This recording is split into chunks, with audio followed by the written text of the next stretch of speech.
I'm delighted to be here, and it's a real privilege and an honour to meet with you and to catch up with Geraldine again, because Geraldine and I, what she didn't say is we've known each other since we were teenagers, which is not today or yesterday, and the stories we could tell, but won't, because the quality of forgiveness is a wonderful thing. Anyway, oh God, I love technology. Whoops. Does anyone know how to make this work? Oh, I got it. Something. Very good. In line with best practice, what I've done is I've put together this awful tome of PowerPoint. I'm not going to speak to everything that's in it, and I promise not to play PowerPoint karaoke, okay? But the notion is that it does help with taking notes. It speeds it up, and it means at least if you've got a query about something, that you've got somewhere you can go back to, apart from our website, which is great and glorious. So at the end of today, what I'm hoping is that you'll have a good sense of what QQI is about, that you'll consider some of the challenges that relate not just to further education and training, but to education and training in Ireland, and therefore for your learners from a global perspective, because that's something that we often forget. And those are very, very real challenges. They sound political and they sound very far removed, but actually they've enormous impact on what happens on a day-to-day basis and what happens within the centres that you'll be working in. And that you'll get some chance to reflect a little bit on what does qualifications, what do they mean for you? What's your expectation from a qualification? Because if you don't know what you're expecting from one, then it's very, very difficult to imagine what your learners are expecting from it. And similarly in terms of quality assurance. And I think, having been a teacher myself and having worked in further education and training, largely with very, very disadvantaged people, although not always, or at least not always socioeconomically disadvantaged, I'd put it that way, that having your own internal warning bells for when your quality is off is worth more than anything, because that's the driving seat, that's the engine for hi, how are you? No, come on. I was late too, so you've only just started, and grab whatever you can grab and make yourself comfortable. Yeah, thank you. Thank you. But just that having your own internal warning system is the thing that gives power to your voice and that helps you to articulate your case, persuade the people you're working with, and also to present your position to those that are involved in policy. And I think the last thing that I haven't put on that, but I think it is really important, it's something that I hope by the end of today that you will have a sense that actually that while there are policies from on high, it may appear, that actually they're just about questions, and they're our current answer to questions, sometimes questions that are very, very hotly debated and to which there is no real right answer, but that we have to make a best shot. And even with regard to qualifications frameworks, that those are highly, highly contested and debated. And their purposes and what they're about, what they're meant to do, what they can realistically deliver, those are not givens. Those are arguments that are had on a daily basis. And that's the broader context that within further education and training you participate in. It may feel like a very, very far cry when you've got somebody in front of you. I had one man once who came in to me and he says, look, I'm thick. That's how it is. I'm thick. I just need to do a course though, because I have to do it to get my benefits. And that was his thing. But his whole perception of himself was that he was thick. I was horrified. I've never seen, he said it in front of his child. I wanted to die for him, for his child, for whatever the system had done to bring him to that point. But qualifications frameworks have an awful lot to answer for in that context, and an awful lot to be accountable for in that kind of context too. And that scenario, even though it's 28 years ago now, it still occurs. You still have people, they may not say it so blatantly as this gentleman, who by the way was a very skilled taekwondo instructor and who ran a youth club for kids and who had all manner of social networks and engagements and competences. He set no value over those because they didn't come out of a school and they didn't result in a qualification for him.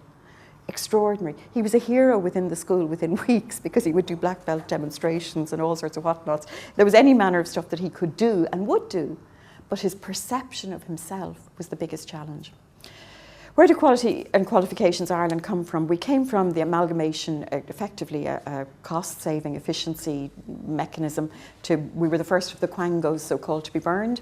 We were an amalgamation of 4 former awarding and quality assurance bodies operating across the sphere of adult education and training from levels 1 to 10. You've probably all heard of VTAC. You may not all have heard of HETAC, who were our counterpart in higher education, who marketed themselves very, very differently from FETAC. In FETAC, the driving message was associate yourself with a FETAC award and you will get somewhere. So providers used FETAC to market themselves and to explain who they were and what they did. With HETAC, the policy was we will drive towards the delegation of power to make awards to local providers, to the institutes of technologies, and that our role really is with private independent providers. So it was a different thing, because then, for example, WIT would have been one of the delegated awarding institutions, and the power of the Waterford Institute of Technology brand in this region, and indeed nationally, would be a far better bonus for a student than perhaps a HETAC brand associate might have been. So therefore it went down that road. AQQI, the Irish Universities Quality Board, universities are required through ENQA, which is a European network for quality assurance, to have an external national quality assurance overview of what they do, and that was the role of the IUQB. And then the National Qualifications Authority of Ireland, the NQAI, who were responsible originally for the framework. The bottom line for QQI is we do two things. We provide for the quality assurance of providers, and we deal with qualifications. In some instances, we make awards that are qualifications, and in other instances, we quality assure a provider so that they can make awards that are qualifications that belong on the framework. So if you were boiling it down very, very simply, the clue is in the name: Quality and Qualifications Ireland. QQI, there's our official mandate. We make, develop and promote the framework of qualifications. We make awards, we delegate power to make awards, we've just discussed that. We determine standards. So before a standard or an award goes onto the National Framework of Qualifications, QQI has to go through a process whereby we determine it. We recognise awards and we enable alignment, and that's a very dodgy process at the moment because there's a legal question over it. So, but it is a kind of a key to what Europe is about, and we'll look at that a little bit later. We review the effectiveness of providers' quality assurance, and we publish those reviews. So we're a little bit like the HIQA as the HIQA is to health services, QQI is to education and training. And again, if you think about that, when you last went to your doctor, did you check on the HIQA website to see where they registered? When was the last time anyone here was on the HIQA register? You don't do it. The majority of times you go to your doctor, you accept on their bona fides that they are who they say they are, they've got the qualifications they say they've got. You may investigate, if you're going for an operation, you may well check if your consultant, what's his death rate or survival rate, or you ask those kinds of questions. But you still may not go quite as far as looking at the register. The information that QQI provides is very much like the HIQA for education and training. We provide a lot of information about quality. Some learners, and very frequently policy operating funding programs, will check the QQI register because they will not give a learner funding to do something that does not lead to an award in the framework. And that creates a whole torment of its own. Sometimes the learning is ahead of what can be on a framework. Sometimes something crops up that is really important to know, and there isn't a qualification that matches it. And that's then where the policy and the funding and the framework bit get tangled and start to battle. We've huge battles going on over childcare because, again, the expectation from the Department of Education and Skills early years policy unit is that a qualification in childcare is a proxy for fitness to practice in childcare, and it's not the same thing. You can go out of this programme with a qualification that will enable you to access employment as a practitioner in further education and training, but it does not mean that you are absolutely perfect for X job, or that Y employer should employ you, or that you may be perfect to practice in 5 years' time. It gives you your initial kick-off. It's your springboard off the starting block. And it's really important to sort of clarify, well, what do I expect from the qualification I'm getting? What is realistic? What is reasonable? We publish a directory of providers and programs associated with QQI and the NFQ. That's where the funding guys all go and check, is this one registered? Are they there? What kind of award are they leading to? Who can do this? And so on. And we implement an international education mark, or we will implement an education mark. That is also on pose.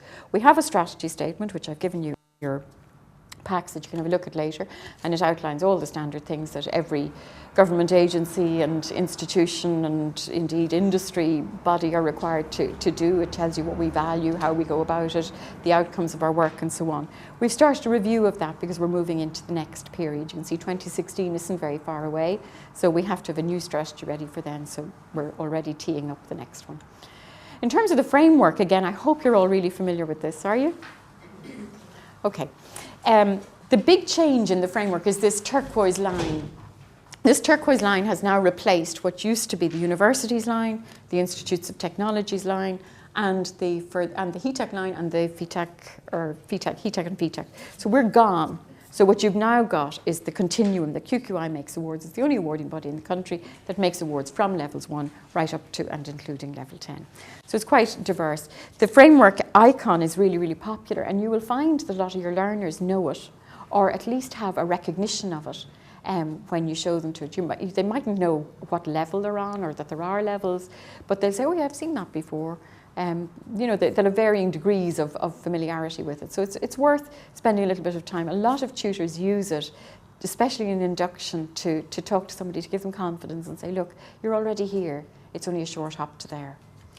In terms of the framework, are you familiar with all the elements of it, the 10 levels and what they mean? The award types, major, minor, special purpose, supplemental. Got a handle on those? Yep. And the letter in brackets after it is there purely to give you a help with finding things on the website.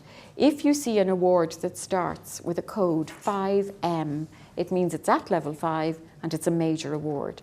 If it starts 6S, it's at level 6, it is a special purpose award. If it's 3N, it's a level 3 minor award, and so on. So it's important to get your head, just keep that link in. The number gives you the level, the letter gives you the type of award. So it's a fast track to it. Award type descriptors, again, you'll have seen those, yes? Where you have a major award, it represents a substantial volume of learning. The program you're at, for example, is a major award, and so on. So all of that information is there on the QQI website associated with the framework. Level synopsis you may not be as familiar with, because they were really given as a steer to the awards councils when the framework was developed in 2003. So what they do is they give an outline of, broadly speaking, at level 3, you expect that somebody would have, you know, relatively good, what they call functional literacy, that they wouldn't be embarrassed if they go out socially and they have to read or write something, that they would be able to do that with relative comfort, and so on. So it gives detailed statements, sort of global overviews as to the thrust of a particular award. Level indicators, again, you know, those are where the knowledge, skill and competence is broken down. And learning outcomes, which are the be-all and end-all of the framework, really, and they're where all the arguments start and finish, is what learning do you expect the person to have at the end of this programme? What will they be able to do? What skills will they have? How will they be able to use them? How many diverse contexts, independently or with help? Do they need cues or clues? Where do they derive all that sort of information? So those are the things that set aside one level against another. In terms of awarding bodies, as you know from the framework, we've got QQI. You've also got the State Exams Commission, who make awards now at levels 2, 3, 4 and 5 on the framework, because the new junior cert includes a proposal for awards at level 2. So that's a real breakthrough for the school sector.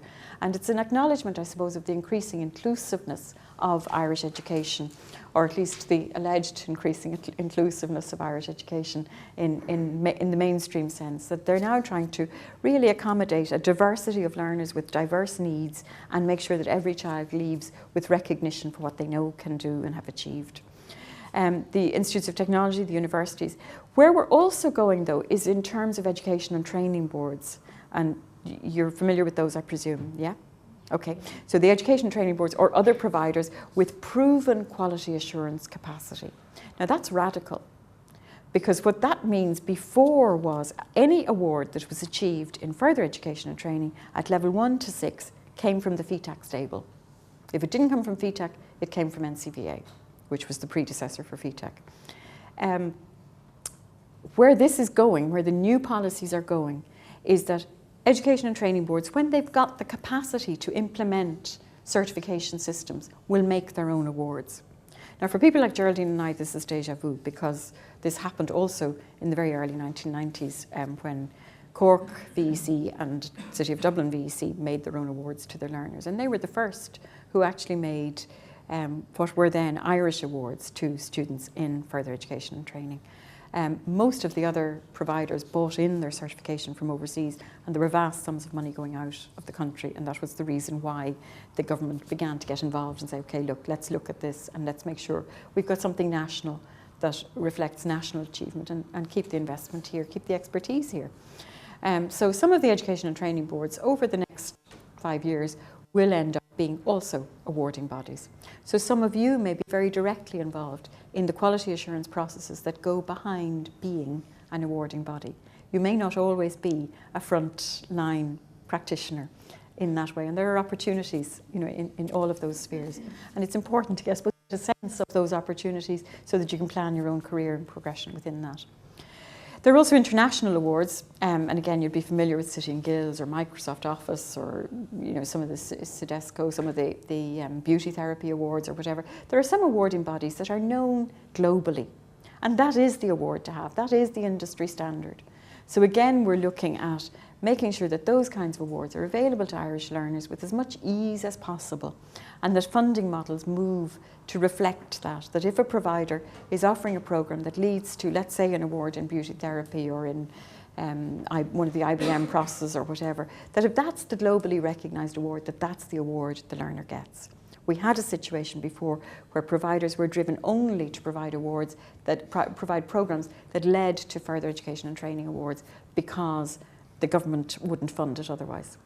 So they couldn't get department funding unless it led to a FETAC award, and that led to all sorts of nonsense. You'd have sometimes 3-year programmes where the only award they'd walk out the door with was a level 5 minor award in communications, but they were also achieving a HND from the UK somewhere. So that the situation, I suppose, is becoming more honest. I think that's really what you could say. And then also professional awards. And again, huge growth in that area, and a very important one. If you want to register as an accountant, if you want to work as an architect, if you want to work as an electrician, there's a whole series of registration mechanisms that you must satisfy to be licensed to practice. And many times those are professional awards. Not always, but in many instances. And then those awards were related to the framework in a way that was meaningful and created opportunities for learners. So there are different purposes, I suppose, and expectations of awards, and thrown a few of those at you already. You've got your own expectations from the award you're doing in terms of what it will actually enable you to do when you finish this period of your time with Waterford. You'll probably be lifelong learning recidivists, and you'll come back for eternity for more and more and more. But for this particular block of your life, what do you want the award that you get out of it to do? Really, what we're looking for is recognition of learning, and that, again, this is one of the debates that goes on, is when the framework was established, it was established as the vision was to provide a mechanism for the recognition of all learning in the state. So just think about the excitement of that, all learning in the state. Anything that you do where you're learning could be recognised within the framework. Some would say, looking back on that was a very innocent and naive vision, entirely unrealisable and unrealistic. And in 2016, I'm happy to tell you, just in time for you, we were waiting for you, we're going to be reviewing the Irish National Framework of Qualifications. So you'll have a chance to voice what you think in all of that. And please do engage, because the framework is nothing. It's only an instrument. It's a mechanism. It's a tool. And if we don't make it work as citizens in education and training, and that was something I was thinking about coming down, actually, how important it is to be a citizen in your own community of practice. And a citizen, I heard Brendan Howlin once, I'm not a Brendan Howlin fan particularly any more than any other politician, but I heard him once give a fabulous presentation to a group of very disadvantaged and disaffected young people in Wexford. And he talked about the origins of politics to them. He was trying to persuade them to get out and vote, go and register, and be part of the system. But he talked about the idiotes, the people who didn't have a vote. And there are an awful lot of people who are practicing in education and training in Ireland who have set themselves in the idiotes role. They go, they do their job, and they walk back out the door and go home again. There are a lot of other people who are real citizens and who are out there trying to shape it and to make it their community and their practice. And I'd really encourage you, take that one with you. Be citizens in this community, because we need your voice, we need your experience, we need your attitude and your view, your thinking. Anyway, back to this. So do you want it to recognise learning? If it is about recognising all learning, then why is it a framework of qualifications? Why isn't it a framework of learning? Maybe that's one of the questions we need to ask. And what would be the difference? These are the live questions that go on. So, okay, we have the poster, we have the image, we know what the rainbow looks like, we know where we sit on it, and we probably know where our neighbours and our kids and our families sit on it. But these are live questions, these are real questions, these are things we need to look at. Some people look to the framework to regulate, to stop people getting employment. So, for example, the childcare one is a really good example of that. You cannot now draw down funding for the Early Years Initiative unless you've got a FETAC Level 5 certificate as the major award for anybody who's in the playroom for those young people, and you have to have somebody at Level 6 in the leadership role. So there's a proportion worked out, and they just simply won't give you the funding in it. So they're using qualifications to regulate. Is that right? It is fit for purpose as a match of outcome of a qualification to managing a sector. These are real questions. Compliance and then continuous professional development. Now, the fun is that the framework is linked all over Europe. And that's where this little booklet comes in. Did everybody get one of these? Lots more if you didn't. This booklet is a new publication, so it's very hot off the press. It's only just gone out to every centre and provider in the country. It is on the website. But if you have a look through it, you'll see, say for example on page 1, I think it tells you that there's over 150 countries around the world are developing qualifications frameworks. We're very comfortable with ours because we've had it for over a decade, and we kind of assume it's part of the furniture. This is part of the infrastructure. This is how it is, for goodness sake. But there are countries where this isn't how it is, or where this is how it is being answered in a very different way than the Irish one. But if you flick to the very back of this, you'll see how our qualifications framework relates to other qualifications frameworks. And again, it's very clear. The Irish Level 1 and 2 relate to the European Qualifications Framework Level 1. The Irish Level 3 relates to the European Qualifications Framework, or the EQF, Level 2, and so on up the way. We also have an overlap at Level 7 and 8. Our Level 7, our ordinary degree, or what in my time was a diploma, and then your honours bachelor degree, which was a degree in my day, relates to the EQF Level 6. But there is also for higher education, because nothing ever happens in synergy, because this is real life and these are real life problems. And you know, just when you have kids, they don't all get sick conveniently in the same week. They stagger it. One gets sick one week, you get through a weekend and they're all better. Next week someone else goes down. Have you been there? Similarly with any sort of policy development, it doesn't happen nicely and tidily. It all happens in this very untidy way, and then you try and make it work together. So the higher education institutions have what's called the Bologna process, and the Bologna process has basically tidied up practice in this red bar outside here, has tidied up practice in higher education, and by and large, higher education institutions right across the world, not just in Europe, operate to these short cycles and cycles for degrees and for higher degrees and so on. The EQF was really designed to solve problems around vocational education and training, which, as you know, does go from levels 1 to 10, but which is also more subject to political interventions than higher education. When you're talking about higher education, may they live forever, you're dealing with institutions that have what's called autonomy or academic freedom. So they are free to pursue ideas, pursue research that derives from questions that come from human knowledge. And governments and the European Commission don't really have authority to intervene in what goes on in a university. It's a very, very special place, really, from that perspective, from the idea of the creation of knowledge and the generation of new knowledge, innovation, all of those things. When it comes to vocational education and training, it's a little bit different. And recently, in a rejigging in the European Commission, all of the vocational education and training stuff has moved under the Director General for Employment. So that's a little bit like if all the vocational education and training in Ireland suddenly went under Jobs, Enterprise and Innovation. It'd be a very different place, wouldn't it? You'd have to see what the impact of that was for literacy, for numeracy, for all the social stuff that is so really important, for a lot of the interventions in further education and training about community well-being. Where would that sit if it was all about jobs, innovation and enterprise? where would it go? So you can see where the lines get drawn differently according to it. And because the EQF is managed now and reports now into the Director General for Employment, there's a much greater focus on matching skills needs, on making sure that if you do a programme, that you have a reasonable expectation of getting employment in this particular area. Now, it's not to say you can't continue to do, you know, some wonderful thing that is just purely of value in itself, but that if you're signing up for something that pertains or presents itself as vocational, that it does in some way match opportunities that are there. And those are really important things. If you think of it, how many of you are doing this programme purely for the joy of doing it?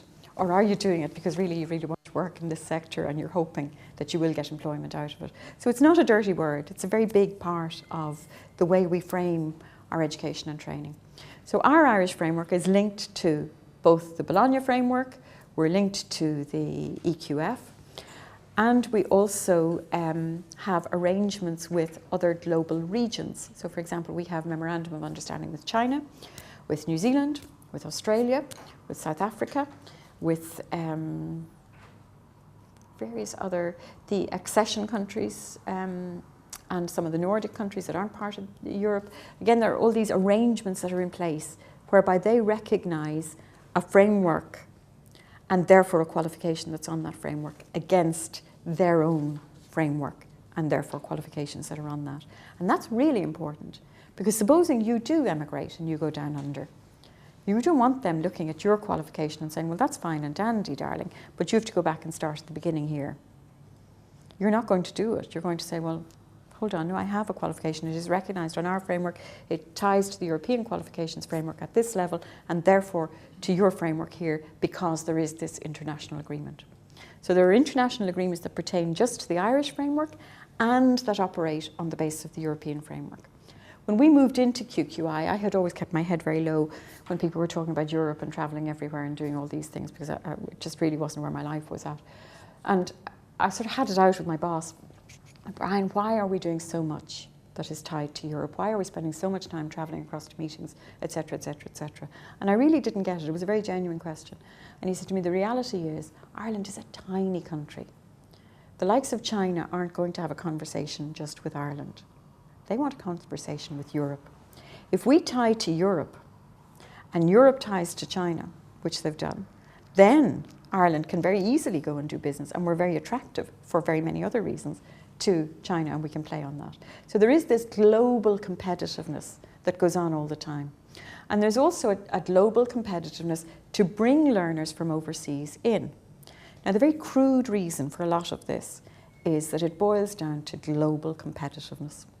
It boils down to money. It boils down to making sure that when you or I go and present or meet with a group of international companies or an international company from overseas who's thinking of signing up in Ireland and is looking for a training programme, that we're aware how culturally they deal with different questions, how they behave, what they value, what's acceptable, what's not acceptable. So that when we present our system, we can match it to what they require. And also, because Ireland is an open economy, we're all the time looking there. I have children. It breaks my heart to think that they will emigrate. They will. Mobility is a fact of life. Irish people travel now. They travelled 50 years ago. They travelled 500 years ago. We are globetrotters. That's who we are. We get out there, we do it, we compete. This is just the language we use to discuss it today. It's about mobility. It's about opportunity. So if we can get those things tied in. The scary bits are that 1 in 3 people in higher education today are from China. That sounds lovely, not too harmless altogether, after all, it's a long way away. But 1 in 3 people over 55 who have a degree are from the States. Now, I'd say I'm one of the few people here who's over, well, not quite over 55 yet, but I'm getting there. But when you're tipping that and you look at it and you think, okay, that meant that the world leaders, the leaders in industry, the leaders in educational research, the leaders in thinking came from the States by and large, which is a culture we're fairly comfortable with. In 20 years' time, that is not going to be the case. The world leaders, the leaders of industry, and all the rest of them are far more likely to come from the East. Now, that's not news to any of you. You've all heard this and thought of it, but actually think of it in terms of your children. What does it mean for your children? What do they need from the system that we're building in terms of education and training? And how can we make sure that that happens? So that when the time comes, Ireland can compete, and my children and your children can have jobs and can participate on an equal footing and have a voice in what is effectively a global, consumer-oriented agenda. It doesn't go away. You've seen the overlaps there, so we don't need to talk about those. In the European context, again, I suppose that's just to spell it out in case you're not aware of it, that most of our cooperation is based on what they call soft power. There's very few bits that are actually directly binding, and very much so in the education space, it's very soft power. But there are some recommendations and some decisions that are very, very strongly worded, and whereby it is important for Ireland to step up to the plate. The language you'll hear around the European table, mobility, it's always about mobility. If I go, there's 26 million people unemployed in Europe. There's 2 million jobs unfilled. If we can match the 2 million to the 26 million unfilled posts, yes, that does leave 24 million still unfilled, still unemployed, but at least those 2 million posts are filled and filled by Europeans. And isn't that a good thing? If you're in a position, if you're one of the 26 million who is in a position to travel, well, look, it's great to get something and to start building something. For Irish people, that's trickier because we don't often have the languages, but we need to work to that. Transparency is another word that's used an awful lot about qualifications. It's about understanding what your qualification means, attests to, and can do. Interoperability. Now, this is one of these gorgeous new words. If you're from a technical background, this one won't bother you at all, but I have to say it took me a while. As you can see, I'm not the least bit technical. But the interoperability bit, basically what that's about is where you have one system that it will interoperate with another. And that's very much used in job search opportunities at the moment. You may be familiar with URAs, who are operating out of the intro offices run by the Department of Social Protection. There's a parallel initiative called Europass. Both URAs and Europass are both about looking for mobility opportunities overseas. Europass covers employment and study. URAs is really about employment. But if you go into, URAs have a fantastic job search engine that you can key in, supply your CV, upload it into this thing in cyberspace, and it'll spew out opportunities for you. It will also connect you to employers directly. If you do the interoperability thing, if you upload a particular kind of CV to those sites, your CV has what's called this semantic analysis, and I always get all the words wrong, but anyway, it's basically the machine looks at it and it matches the keywords and matches your keywords to job opportunities. It can also present your CV along with 26 million others on a spreadsheet thing, that allows an employer to very easily read down it and see, okay, I need someone from Waterford because I'm dealing with a whole crew of companies in Waterford and they'll buy their own. I need somebody who's done a degree in education and training because do you know what, the CPD angle of this is really important. I know about Waterford Institute, my goodness, they've been there. Right, I'm taking her.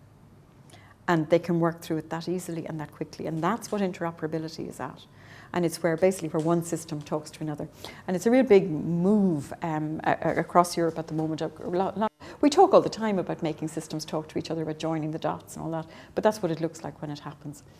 So there are tools basically to help promote Europe globally, to make sure that Europe can attract inward investment, attract employment, that we can be a good place to come live, work, study, build lives, that we can also attract the best talent in the world. If there's a genius going a begging, we should have them here in Ireland, as opposed to let them go to China or France or somewhere else. We want them here. So we compete to make sure that we have the most attractive learning environment going for people who want to come and study and achieve their potential.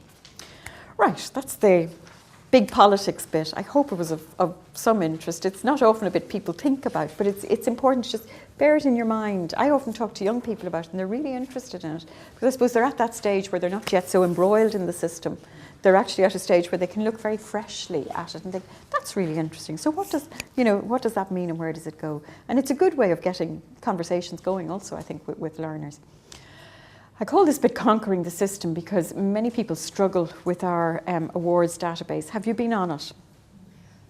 Have you? How did you find it? Could you find what you needed? I was interrupted shortly after, so I couldn't finish. You couldn't finish it through, but you found it okay. Okay, I've given you, do you want me to click it and see what happens? Yeah. The two things I want to show you is how to find an award specification and also what a certificate supplement looks like and why it's important. So here you are. I'm going to sit down. I hope that's okay, is it? Yeah. If you scroll down, I am looking for awards information. So here we go, and you'll see this. So if we put in, let's choose a level. Give me your favourite level. 4. 4. Oh, we won't do 4 because I've got a question on 4 later. We'll do 3. Okay, and give me your favourite kind of award. Major, we'll say. Okay, and well, let's just see what happens. So you put in your major, you can ignore domain unless you're very interested in particular things. So you see there, basically there's 4 types of major award at level 3. There's employability, general learning, ICT, and science and engineering, the take-up of which is dreadful. Highest take-up, employability skills and general learning. So let's have a look at employability skills. So you click on it, and it brings you down, and you can see there immediately, certificate. If you click on certificate, the rest of the information that's there is kind of handy to know. The domain bit is really so that Ireland can present statistics across things like ISCAD and ESCO and all of these various classification devices that are used across Europe to help plan and match where the European labour force is going in terms of skills development. And again, from a strategic perspective, that's very important. It's not necessarily important to you or me as we go about our daily business, but it is important from that angle. But anyway, so the status is it's under review. Why is that? Because we're doing this wonderful review at the moment of all of the awards at levels 1 to 3 of the framework. And some of those awards, Geraldine would have been instrumental in doing some of the groundwork on beginning some of those awards, and they haven't been touched for over 20 years. So it is very much about time that they were reviewed, so we're delighted that that's now happening. And there's a great team of people involved in that from all the different sectors and giving us feedback. And again, when the text of the review, when items come out, they will be published on our website for consultation. And please respond. Respond as a group. It would be fabulous to get a response from people pre-practice, because again, you're not embroiled in particular political implications or local implications of decisions. You can actually look at them pure and simply for what they are, which could be very, very helpful to us. So all of the awards come in a certificate specification, and they all have the code, and there you see it 3M, means 3, level 3, M for major, and on we go. All of the awards follow more or less the same layout. The bottom line is, if you're cutting to the chase, you will look at 3 bits. You look at section 3, which is just here, which tells you from the indicators on the framework what the knowledge, skill and competence associated with this level are. And that's really important to just keep that in the background of your head, that at level 3, you're talking about knowledge that is moderately broad. You're talking about somebody who is not quite yet independently learning. They're learning to learn in a managed environment. It's a little bit different. So it's not the same. And if you think about that in terms of young people in school, by the time they leave school with a level 4 and 5 qualification, which is the Leaving Cert, we expect them to be able to learn independently. That's why they're ready for college, because they won't get spoon-fed in the same way in a higher education environment. That's why they're ready in the workforce, because they can go in and they can take initiative and do things. At level 3, you're not requiring that of somebody. Now that said, many people who have learning needs or learning gaps at level 3 will have all of those other competencies as well. But broadly speaking, the major award will take you there. So have a look, keep that bit always, the guide to level is very important. And the next bit that really matters is your overarching statement of, look, here are the knowledge, skill and competence that you are expecting somebody at level 3 to come out with. And the third bit that really matters, is section 8, certificate requirements. So here you are, you have 3N, personal interpersonal skills, 3N, personal effectiveness, 3N, communications. You've got these pools. Most of the awards at the moment have pools. Under our new policy, it's possible that they won't. The rationale for the pools, though, is to ensure that when a learner engages, that they have a reasonable chance of getting the transferable skills as well as the specific skills that they need, and that those are balanced within the award according to the levels that are there. So the pools there, you have to take 10 credits from each of the first three pools. and a minimum of 5 from the last. And that's to allow for some people who'll run a mile and do anything other than mathematics. And some people, of course, will get the bit between their teeth and go for it. And then you get the clues for assessment, which are missing. They go before it, don't they?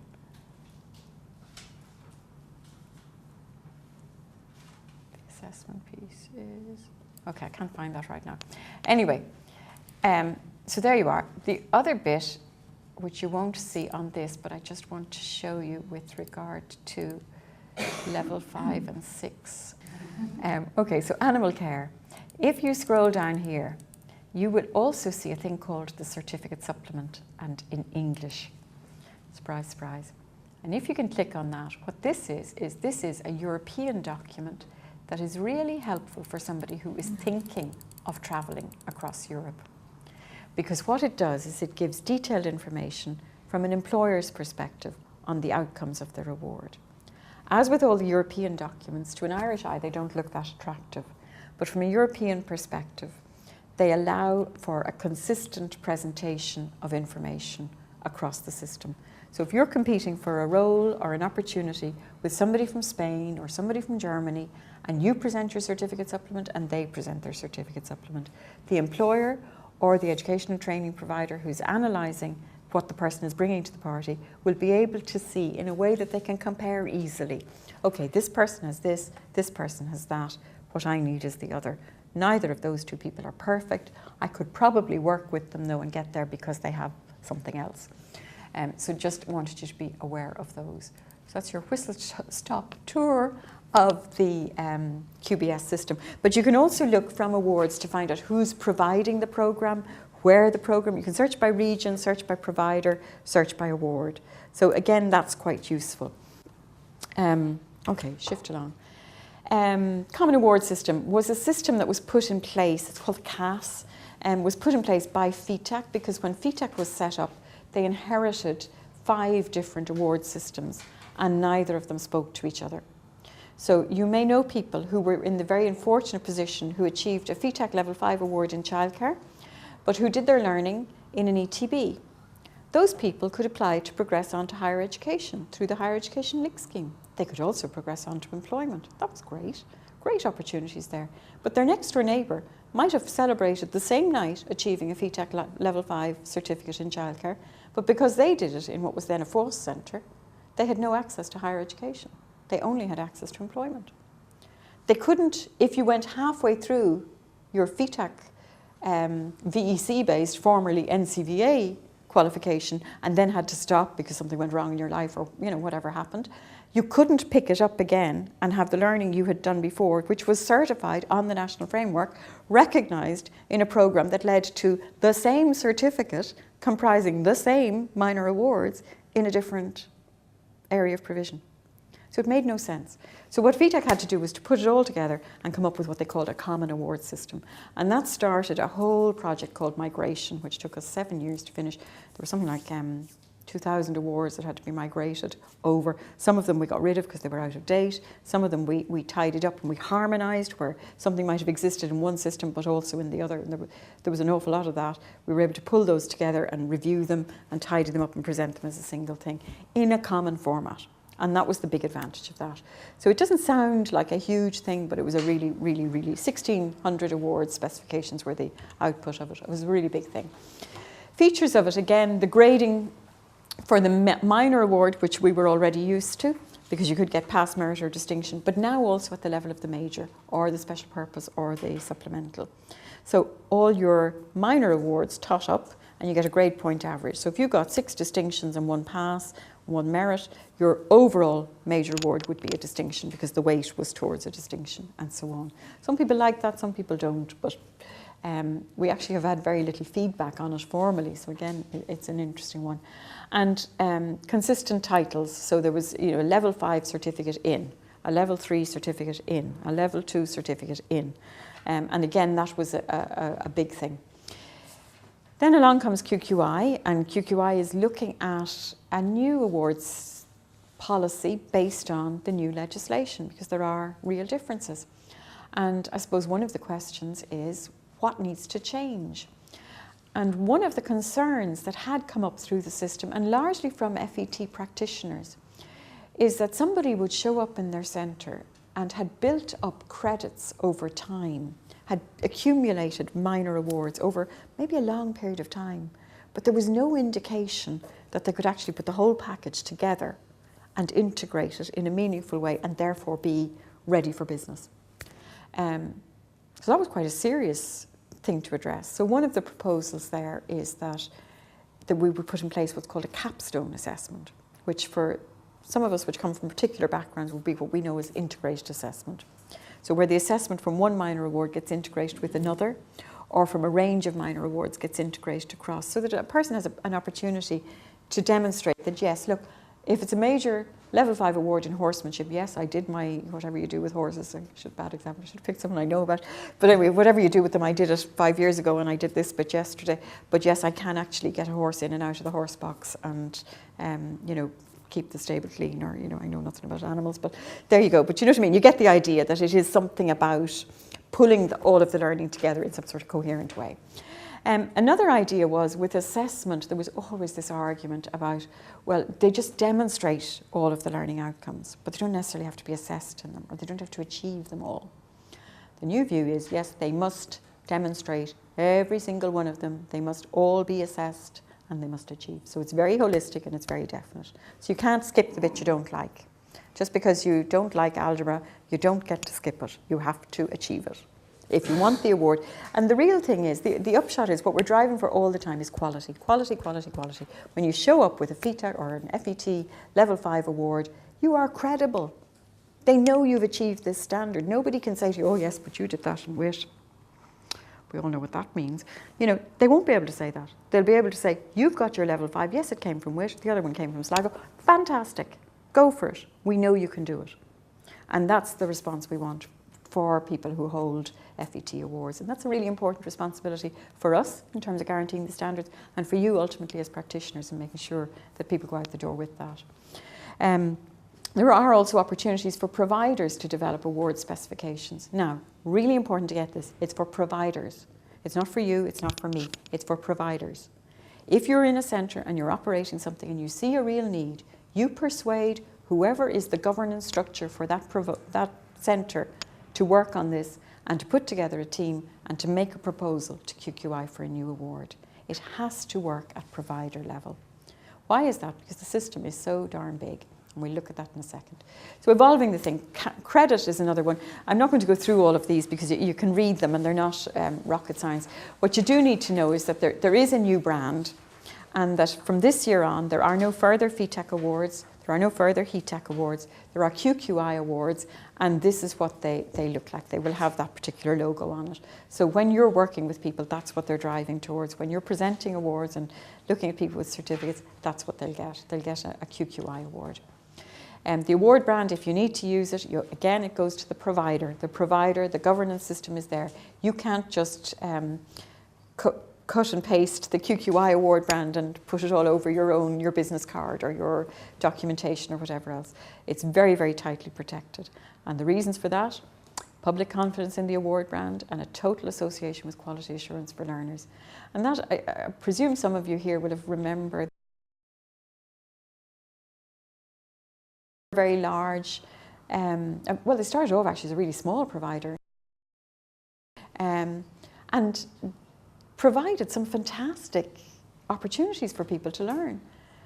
There seem to have been some mistakes made, some of them were very serious, some of them brought various regulatory bodies down on top of them, including the guards and the cab and all manner of things. From FETAC's perspective, they used the FETAC award logo all over the place, because some of their programs led to FETAC awards. The difficulty we had as an awarding body was their QA joined all the dots and ticked all the boxes. We could smell it, everyone could smell it, we knew the cab were on them, we knew there was real trouble here, but we couldn't actually find a reason to, from the quality assurance perspective, to say, this is the bit where you failed. This is the gap, this is where you breached your contract with FETAC through your quality assurance agreement. And it was really, really problematic. Eventually, they gave up the ghost, but it left 5,000 learners nationally stranded, halfway through programs. They had expanded. They had a business model that could have worked had it stayed modest, in my opinion. But it grew very, very fast. And they didn't seem to have the business behind it. And the hardest bit of all was that their tutors got their fingers burnt. And there were a lot of really, and I know because I had to assist with managing the placement of learners, and some of those tutors continued to tutor learners who had lost money, lost their programme, lost a lot. One person was at risk of losing her job because of it. But those tutors continued to meet with those learners and to see them through. Any of them that they could see through, or any of them that they assessed. And some of them did it without payment. Some of them we were able to pay. Some of them there were other things that we were able to do. But it just took incredible dedication from the sector as a whole. And that's one of the things. That's why the QQI brand is so protected. You won't get to use it in that way ever again. In terms of access, transfer and progression, it's a huge part of our new legislation. There's 3 whole chapters on access, transfer and progression in the legislation, which is monumental because there used to be a few lines here and there in the previous one. And fundamentally, the one thing I'd say with it is that QQI has a responsibility to develop a policy on it. Providers have a responsibility to develop policies and procedures that implement it, including for granting learners credits and for the recognition of prior uncertified learning. So providers have to implement this. So you will all be involved in effectively lubricating the system. I think access, transfer and progression is really like oil. It's the thing that keeps the cogs turning and keeps one piece connecting with the other and enables a learner to flow from one place into the next. Largely that is done on the basis of standards. And that's where your commitment to the standards is the bit that really matters. So the current perspective is that the 2005 determinations for access, transfer and progression are the ones we're working for until we have a new policy sometime at the end of this year. QQI has a set, as you've seen in the strategy statement, a set of sort of values in terms of the way we do things. Collaboration is a very big part of it. As part of that collaboration, you all know you get further when you collaborate. We have with the Education and Training Board Ireland, I don't know what that was, it wasn't me. That's what Adam said, wasn't it? Anyway, ETBI have a consultation forum to work the ETB sector together with what QQI is doing. So to make sure that we're not requiring things of the sector that they're nowhere ready to give, and equally to make sure that the sector faces up to the responsibilities under the current legislation. Bearing in mind that the Education and Training Boards have dealt with huge internal change and very, very complex changes in people's terms and conditions, changes of where people work and how they work and what centres are called and who they report to, all of those very personal things that actually have a huge knock-on impact on morale, on well-being, on capacity. So recognising all of those challenges, we need to find a way to drive forward. And one of the things we're consulting on is a new quality assurance set of guidelines for the Education and Training Boards. I'm focusing mainly on the Education and Training Boards because really they are the largest sector for employment within the further education and training sector. They're not the only sector, and I do have a table somewhere that says who is that I'll get into in a minute. Anyway, so again, with that, ECAVET is a thing you may not have heard of. I don't know if you have you? ECAVET is basically a European network for quality assurance across vocational education and training. And fantastic set of resources for quality assurance. One of the questions Geraldine asked me was about resources. And from the quality assurance perspective, ECAVET website is where to go. You'll get ideas for assessment, you'll get ideas for assessment briefs, you'll get ideas for how to describe programs, classes, the whole suit and work. Really, really good stuff there. And again, coming from right across Europe, so there's a wealth of stuff. It's not just what I think or what you think or what Ireland thinks, it's what's going on elsewhere too. So it's really, really useful. The new guidelines are being tested. There are 3 ETBs chosen specifically to reflect real diversity because across the ETBs, they're not the same. You have some that have up to 300 centres and you have others that have just a tiny FET engagement. So it's really, really different across the different ones. So we're trying to make sure that happens. But the implementation of quality assurance does boil back down to you, the tutor, and to the group of learners you're working with, because you have to have those conversations. Well, how was it for you, dear? Did this class make sense? Did this programme make sense? Did it do what you thought it would do? How can I explain that better? Did you understand it? One of my personal core learning experiences was when I first went into adult education. I'd done a 5-year degree in education, so you'd think I knew what I was doing. God bless Ireland. Anyway, there we were. I went in and I started working with a group of adults, and we used to have fantastic, I taught art history and art, craft and design. So we used to have great classes, really good classes, and really good arguments about art, because it's one of those, art basically is a series of really public arguments. You put one painting from one movement here, one painting from another movement there, and the two of them are screaming at each other. That's not the way the world is, that's not what you say about it, that's not what perception is, da, da, da, da. You know, that's not how you paint. And they're just a series of arguments. So naturally, my classroom was wonderful. We had these great debates going on as to what was what. We used to have such fun. And I learned so much from other people's perspectives. And then I ruined it all by saying, now, will you write a paragraph? Because this is the kind of question you'd get in the exam if you were doing this, because they were going for Leaving Cert. Would you ever write me a paragraph on just what we've covered today? And I couldn't understand a week later, because everyone else was churning their essays into my box and I was churning them back out. I had nothing back from this group. So I went to them, I said, look, lads, what's the problem? And they were all very shy about it, and the class went very quiet and whatever, and I thought, okay, I'm going to go at this a different way. Eventually, one woman came up to me and she said, Andrina, we don't know how to write a paragraph. We've never done it before. And I realised that it came back to me, the quality of what I was doing. They got the ideas, they got the learning. If I was presenting as evidence their debates, by golly, these people would have aced it. Because I was required to present it as an essay. I had a whole series of other things that I needed to teach that I had never seen part of my job to do, but they were. And that's where quality happens. It's because you take what somebody says to you, you listen to it, you think about it, and you think, crikey, that really does change things. How do I go about that differently? And I know that you've all done teaching practice and you've all been involved with different groups and working with different groups of adults and facilitating learning and all the rest of it. So you've already had this experience, but it is really important, really, really important. Document it.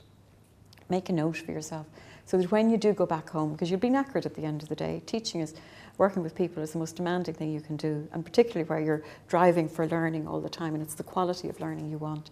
But you need to have somewhere where you can go back and say, actually, do you know, that bit really was a disaster, and I really do need to look at that and talk to other people about it. Anyway, QQI and the life cycle.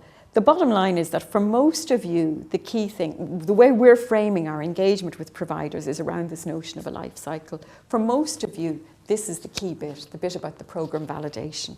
That's the key part where you're involved in designing a program, developing a program, providing a program, assessing a program, assessing the learning that came out as a result of that program, and then asking for certification. The rest of it really is in terms of the governance within your sector. It's important to be aware of it. It's important to understand which bits happen where.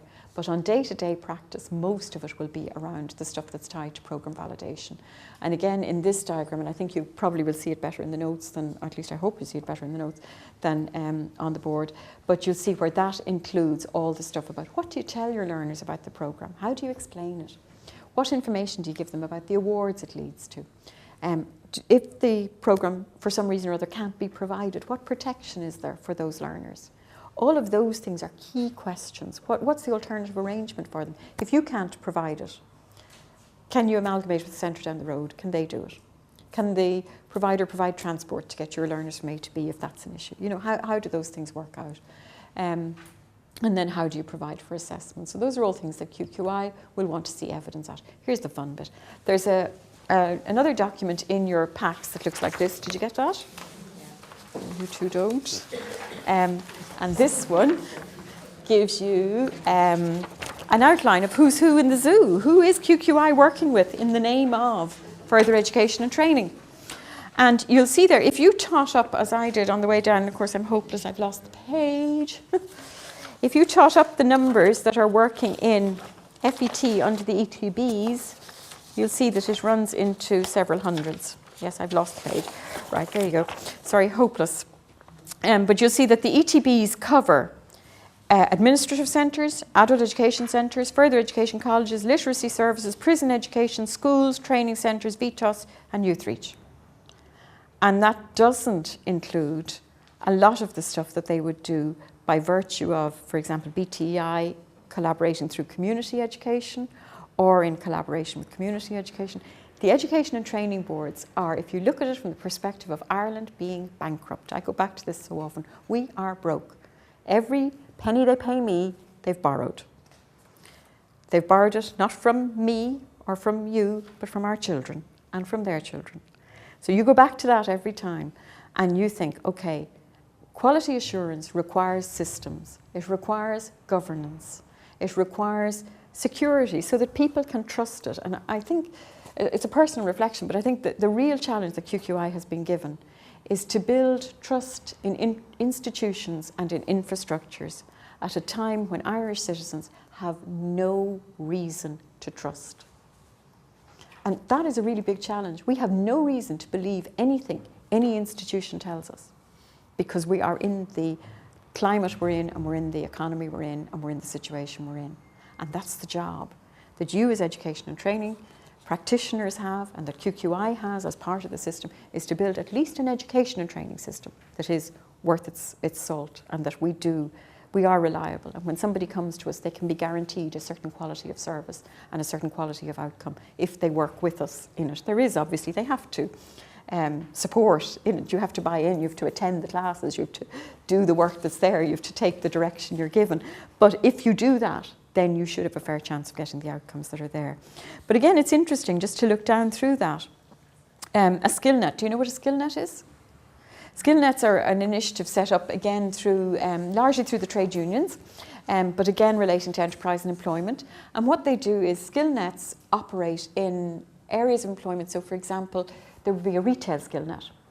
And what that skill net does is it pulls together lots and lots of employers who have employees working in the retail industry, but none of those employers would be big enough on their own to do in-house training or to upskill, say, on new techniques in stock management using IT gizmos or, whatever it is.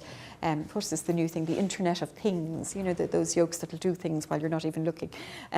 So all of that kind of stuff. But a skill net can do it because it'll pull together all those employers. It'll agree, okay, we will put on a program that will deliver X, Y, and Z learning outcomes. How interesting is that?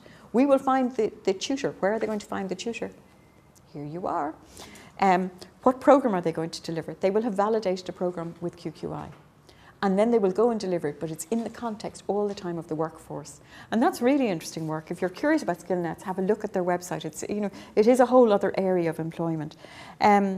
The apprentices, obviously, a really big thing. One of the really scary figures I got recently about apprentices, do you know that in Ireland at the moment there are only 10 people training as plasterers? 10 in all of Ireland as plasterers. We have a construction boom coming back again. We've 74,000 people partially qualified or with crafts skills on the live registered. This is insane. There has to be a way of closing this gap so that those people can access that employment. And that's where further education and training sits.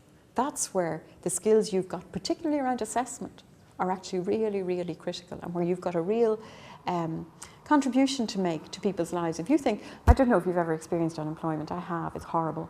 74,000 people, that's 74,000 households.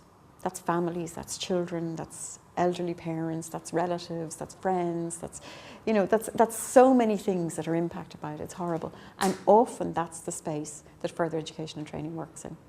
And it's just, I think when you look at that list, it's daunting, but it's also really, really, really, really exciting when you think of it, because the number of people who are learning, did I give you the stats? I have them somewhere else. The number of people who are learning is so extraordinary. There's something like 141,000 individuals achieved awards in further education and training last year. That's across all that lot. That's how they got there. Some of them came through Bordiscawara, often the fishing schools up in Donegal or down in Castledownbere, or wherever they are, off on the west coast doing aquaculture and looking at prawn harvesting and seaweed harvesting and all those really interesting things. That's further education and training.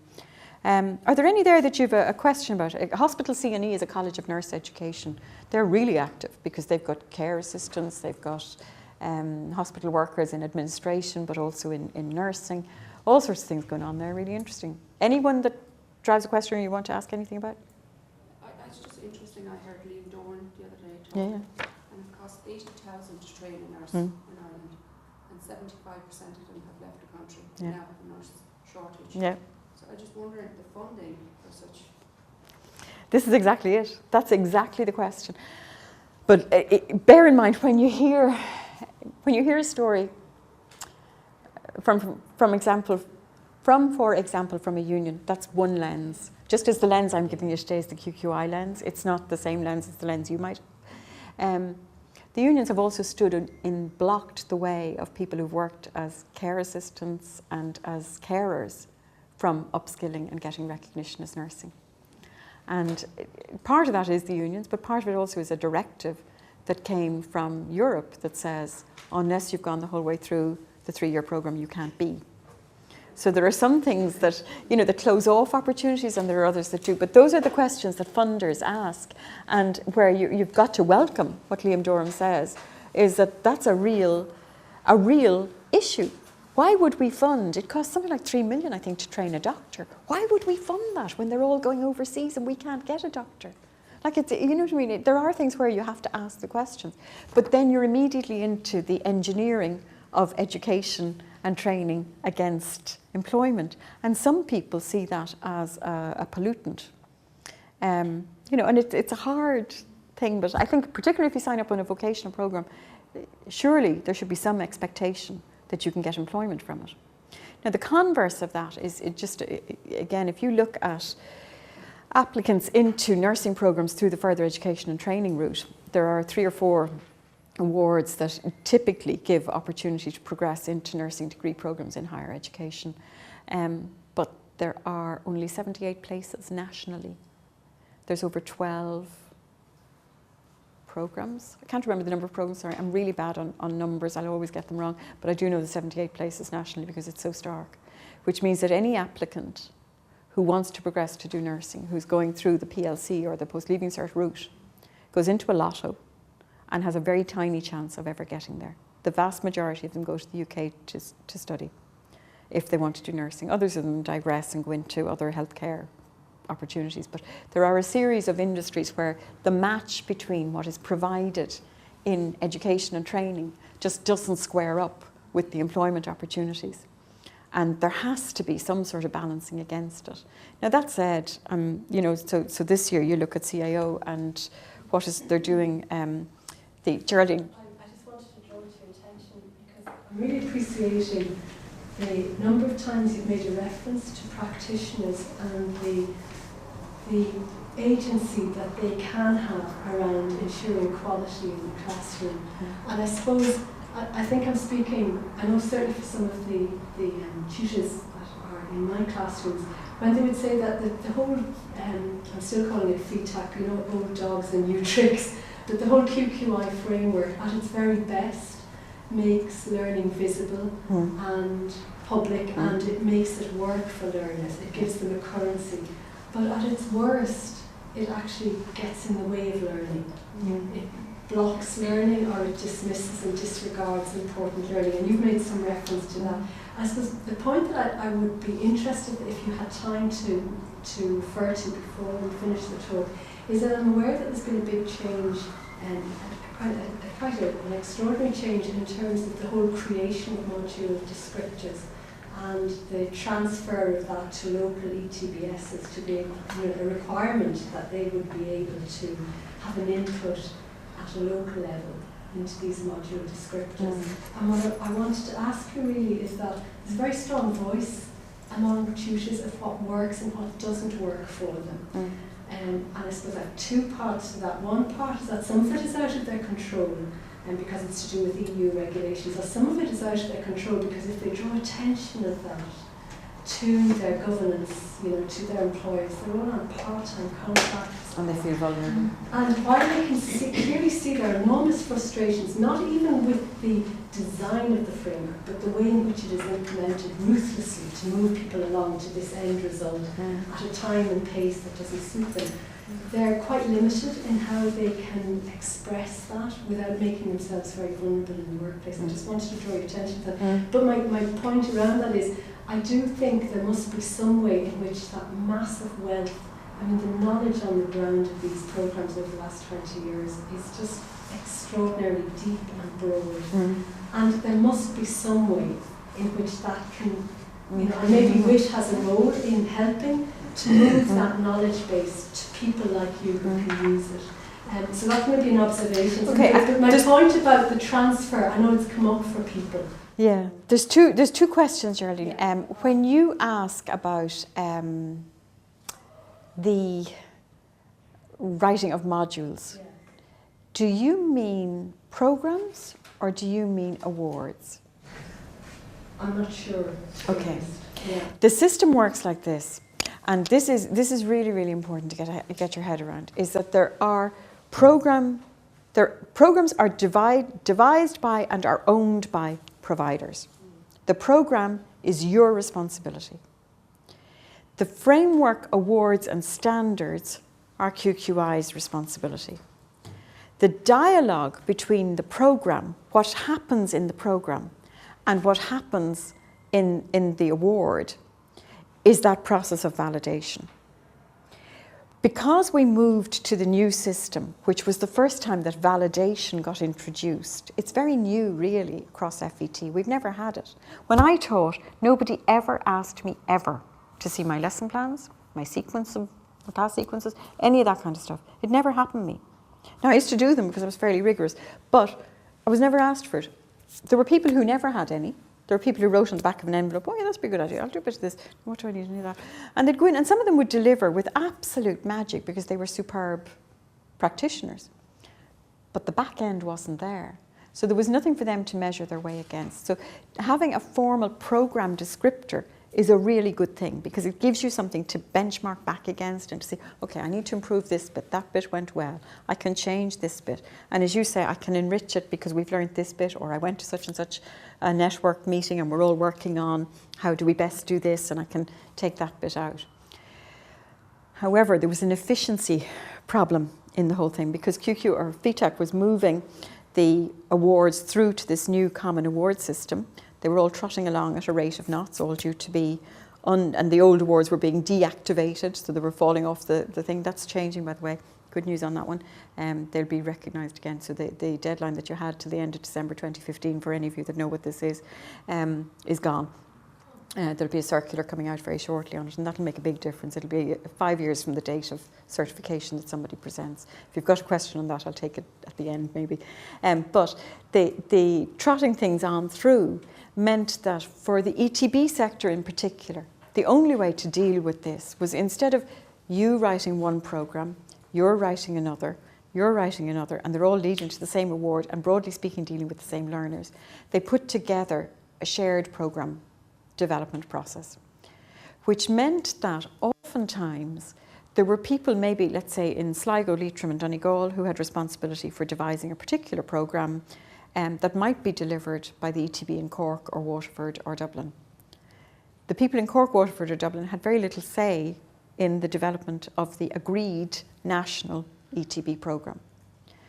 So the get-around clause on that was, well, you can change that programme even when it's validated by up to 20%. So that might mean new awards, it might mean different minor awards, it might mean different ways of delivering it. And there is also the requirement, indeed, it's bigger than a possibility, it's an actual requirement, that when you read it, you tailor it to the group you've got in front, because there is a difference between the programme and the course. Now that's a hard message. Yeah, I think that's a very it's complicated message for people to really pick up on. And it is not. People are not understanding. They're not understanding that. And they're not being helped by the ETBS because they're holding on to kind of intellectual property. Yeah. Which is anti-collaboration. That's right. But I think that's probably a very important message to even alert people that they need to find out more. But there would be no reason, for example, why WIT, as maybe a network of practitioners, would not propose a programme for validation from QQI and work through with the various providers who were interested in it. Right, what are the quality assurance implications of this for your provision? Because quality assurance operates at the heart, at the face of where the learner meets the programme, meets the tutor. So it's at the point of experience. But there would be no reason why other networks could not propose alternative programmes. The trick will be the quality assurance bit. And I think, Geraldine, in fairness, it's less about intellectual property and it's actually more about expense and cost. That's really what it boils down to. Because if a tutor isn't in the classroom, then they're not paid. And if they're not in the classroom, then the class doesn't run. And because, as you said, a lot of people are part-time, that becomes very, very complicated. So it is difficult to have a professional voice in that way. You could tackle unions, maybe talk to the teachers' union about it and see if there's a way. Why couldn't the teachers' union collaborate and support the development of a programme that really did meet the needs and did match what people are saying is required? Because it is a heartbreak. But there's another funny bit in it, which is where when the programme is devised, there's a whole cultural bit that it's peculiar. I mean, QQI has its own jargon. We have our own way of understanding things, and we use words in particular ways. And that's not the same way it's used across different sectors. And there's nearly an expectation that, well, look, we use the QQI definitions because at least that way we'll all talk. We won't be a Tower of Babel within education and training. But that's easier said than done. You know, if like every family has their own language and idioms and whatever, and to some extent, that's always a challenge between different systems and perspectives, is how do you get that so that when you say assessment and I say assessment, we both understand what we mean. And that's part of the problem with both the programme validation process, but also with a shared consortium of ETBs or whoever describing a programme in one place and having it delivered in another. And the other twist on that is that there is this sort of difference between a programme and a course. So the programme is the bit that is validated, but courses can be quite different. So you might have a validated programme called employability skills. Or let's say the ICT one at level 3, for example. You might run something for the Silver Surfers, and I might run a course for cyber, whatever they are, fans or addicts. So you're targeting people of my vintage, and I'm targeting, the youngsters, disadvantaged young people out there. I want to get them coding, I want to get them doing this, that and the other. But it could well be the same validated programme that we're running our courses out of. So there are difficulties with that. I think your best ally in that is the Further Education Support Service. I think they really are. And if you don't have them coming in and doing a stint, it would be worth getting them in to do it, because that's where they have invested. So it's not our role to invest in programme development, because that is a provider's thing. So I don't know, I presume we've about 3 minutes left now, so let's see, where does this bring? Basically the point with who's in FET, it's people like you and me. That's really what it boils down to. And that's one of my favourite quotes, and I think it's worth having a look at. Treasure it for yourselves, but it's often the truth. When you're talking to people, you will find that there's just so much gold. Achievements, there you'll see it. 141,000 individuals, that's people, achieved awards last year, and you can see the spread there right across them. The interesting thing is, a few years ago we had a blip at level 3. That's beginning to rectify itself. We think it was due to this transition over to, we'll skip that one. Going to even skip that one.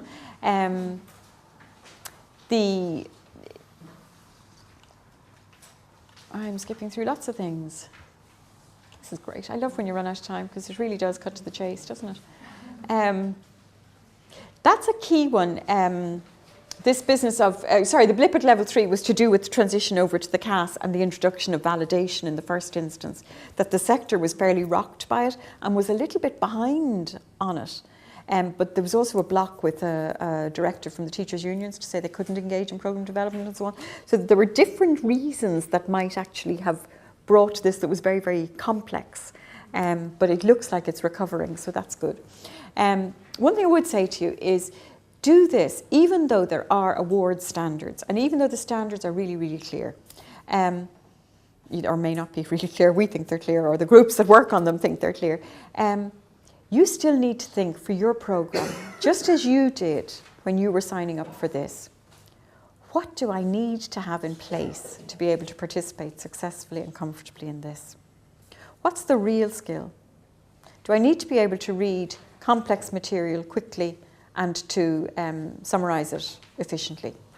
Or is it sufficient that I can read, moderately complex material and discuss it?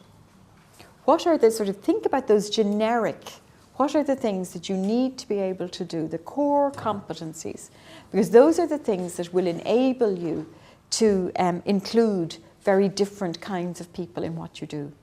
And that is a requirement of the framework. For every programme, a provider is supposed to have a statement of the knowledge, skill and competence required to participate successfully, not to achieve the award, to participate successfully in that programme.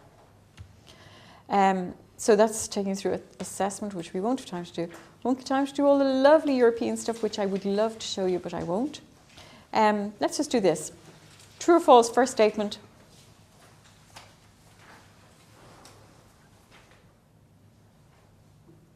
Don't know. This is my feedback. I've really failed. False. Thank you. Thank you. Thank you. I've just been handed a program document and asked to teach it. I'm not really good at IT. There's a lot that requires IT. I'm just going to have to try. True or false? Maybe the reality, but is it? Under quality assurance. This is where quality assurance is your friend. You can go back and say, no, you've got an obligation to either train me in this or put me with someone who is good, make this happen in a way that gives the learners the quality of service they deserve. That's why I put it in there, because I know it's the truth. I've been that soldier.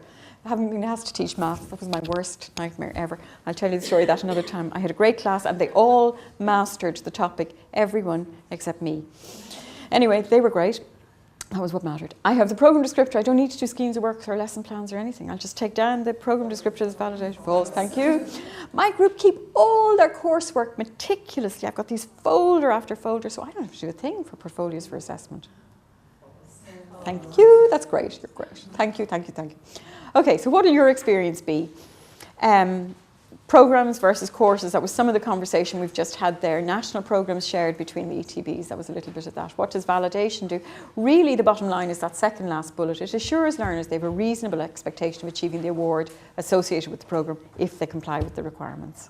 And that little get out of jail clause has to be there, because you will have people who won't show up, or whatever, or maybe who can't show up, and you have to be realistic with it. What will you experience? The programme isn't the award. The programme isn't static, it's predictive. What was validated was the group that worked on it, their best shot at what would really work for this particular target group. So it has to change. It's not quality assurance if it doesn't change. It's predictive, it's not static. Teach to the objective, that I think is the heartbeat of the whole thing. What do your learners need? What are you trying to make sure that they know, are able to do, and can demonstrate at the end of the programme?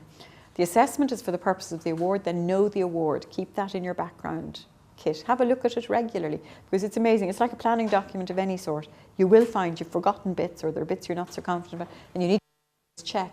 When I adjusted the programme this way, did I actually lose that outcome? Where did that go? So do it. Use CPD. One thing I would say though, again, and it's from the terror I've had myself. Oh good, we got there. From the terror I've had myself in teaching, is that the bravest thing you can do and the most important thing you can do is ask. Absolutely ask. When that lady, and I can still see her face, I bless her for her courage in coming and telling me they didn't know how to write a paragraph. I had to really struggle, because I love writing. I've always written. It's my thing. And I thought, how do you teach this? I have no training in that. I went to the literacy department. I went to the resource workers. I asked them, what do you do? And those people transformed my practice. And that's how you learn. Quality assurance is a great gift in that it sets up that environment where it's not so embarrassing. I had to go through what she went through, coming to me, I don't know how to do this. I had to go and say, I don't know how to do this. Can you help me? I've never done this with an adult group before. What do I do? The quality assurance system is the bit that actually opens the door and makes the pitch level, where you can actually ask that question and not feel stupid, not feel exposed, not feel inexperienced, but feel like, hang on, no, I've tried this. This is what I'm bringing. This is what I'm meeting. How do you get over that hurdle? And that's a huge gift. If that's the only thing that quality assurance delivers for you, that's fantastic. Anyway, thanks a million. I hope that helped.